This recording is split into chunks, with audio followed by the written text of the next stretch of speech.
In high-stakes applications such as healthcare, fraud detection, security, we really care about reliability. And reliability is something that machine learning methods have been struggling with. So why does it happen? So why do machine learning algorithms struggle with reliability? And one of the big reasons is this, something I call the theory-practice paradox, is that a lot of tasks in machine learning are hard in theory, but easy in practice. How is it possible? Usually things are easy in theory, but hard in practice. So what's going on? So let's talk about one of the most basic tasks in machine learning. So this is the task of finding a linear classifier. What's a linear classifier? It's an algorithm that takes a data point. A data point, for example, can represent a person, where you are given various properties of this person, or also called features, such as their age, how much exercise they do, how many cigarettes they smoke every day. And what a linear classifier does, it takes each of these numbers, it multiplies each of them by something called the weight. So for example, the weight corresponding to age here is equals to 0.5. Then it adds those things up all together and gets something called the score. And then it compares the score to some threshold. The threshold here is 17. And predicts yes or no based on that. And for example, in this table, each data set comes with something called a label. And here the label represents whether this person got cancer in 5 years or not. And you can use a linear classifier to try to predict and try to make sense of this data set. So linear classifiers are very basic in machine learning because on one hand, they're used, a lot of times they're used directly in all kinds of fields such as healthcare, fraud detection, and so on. But also, they're a very basic building block in machine learning. Like a lot of more complicated systems are made by putting together a bunch of these linear classifiers. So a very common task in machine learning is try to find. Like you have this data set, like the one you have here, and you want to find a linear classifier that does best on this data set, that makes fewest mistakes. And so what does the theory tells us about this task of fitting the best linear classifier? It tells us their data sets are pretty small as maybe 2,000 numbers, for which it's extremely difficult to find the best linear classifiers on these data sets. Even the best supercomputers will take years to do this task. But on the other hand, in practice, people feed good linear classifiers all the time. And it's not considered a very challenging task usually.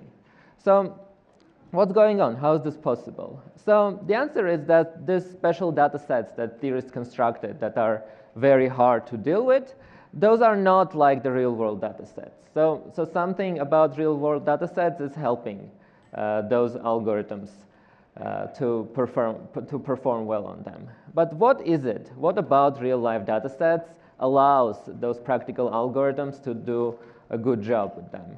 And this is, on one hand, it's a fascinating scientific question, but it also, going back to reliability, it's very important for reliability because having an algorithm that usually works on a lot of data sets is just not good enough for a lot of these fields where you really care that the linear classifier you have is the best. So an explanation was given in 2020 in this wonderful paper in Europe that says that the reason these practical algorithms work so well is that a lot of data sets satisfy something called the bell curve assumption.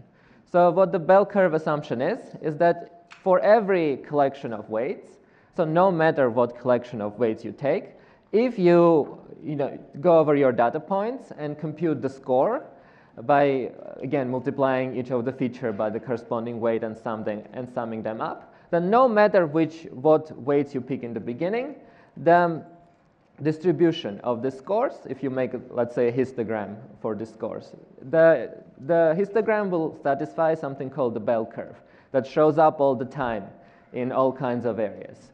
So that's a very natural property. And this gives a nice explanation for why these practical algorithms work so well.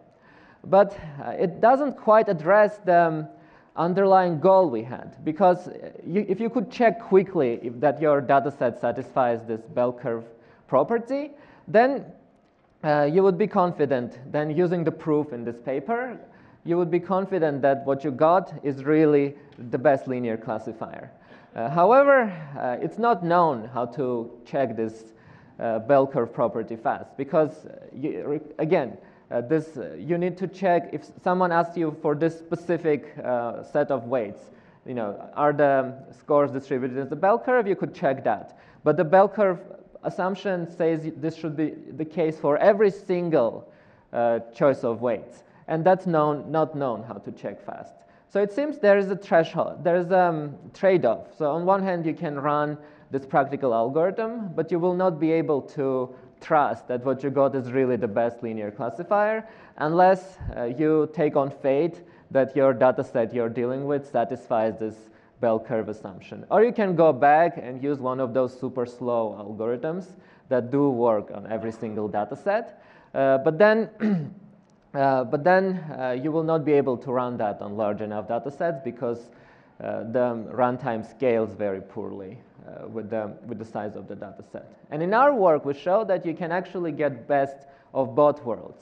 So what we develop are algorithms that not only give you a linear classifier, but they also produce a mathematical proof that the linear classifier you have is the best possible.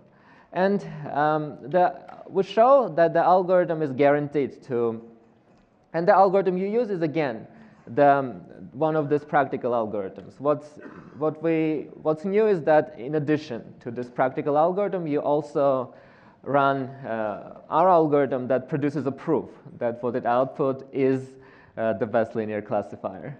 And so if the bell curve assumption holds, you are guaranteed that you will get this proof, and then you will be confident that what you got is indeed the best linear classifier.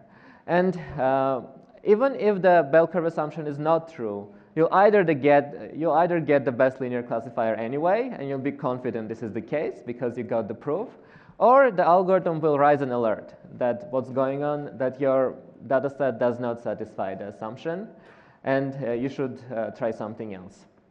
So this way we combine the speed, so the algorithm is fast, but also you get this confident that what you get is the best linear classifier.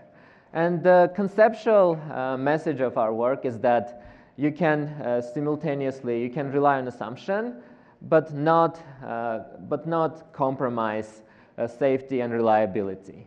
So thank you very much. Feel free to scan the QR code if you want to learn more about our work. This work is together with my wonderful collaborators at Apple, UT Austin, and my advisor here at MIT.